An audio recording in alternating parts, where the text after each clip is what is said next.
श्रीराम. श्री सद्गुरु ब्रह्म चैतन्य गोंदावलेकर महाराज यांना कोटी कोटी प्रणाम.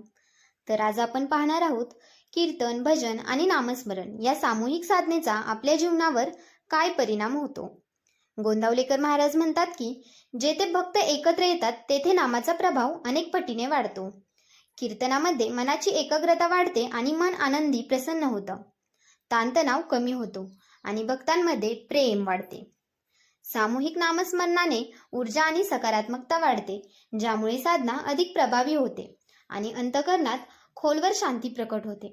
महाराजांनी एक अनुभव सांगितला आहे की एका कीर्तनात एका भक्ताला दीर्घकाळ चिंतभ्रमाचा त्रास होता, पण कीर्तनातील सामूहिक नामस्मरणामुळे त्याला शांतता आणि समाधान मिळाले. म्हणूनच नियमितपणे कीर्तन आणि भजनात सहभागी होणे अत्यंत आवश्यक आहे. यामुळे नामाचा अनुभव गाढ होतो आणि जीवनात सकारात्मक बदल घडतात. एकटे साधना करताना अडचणी येऊ शकतात, पण सामूहिक साधनेमुळे देवाच्या कृपेचा अनुभव अधिक मिळतो आणि साधनेचा मार्ग सुलभ होतो.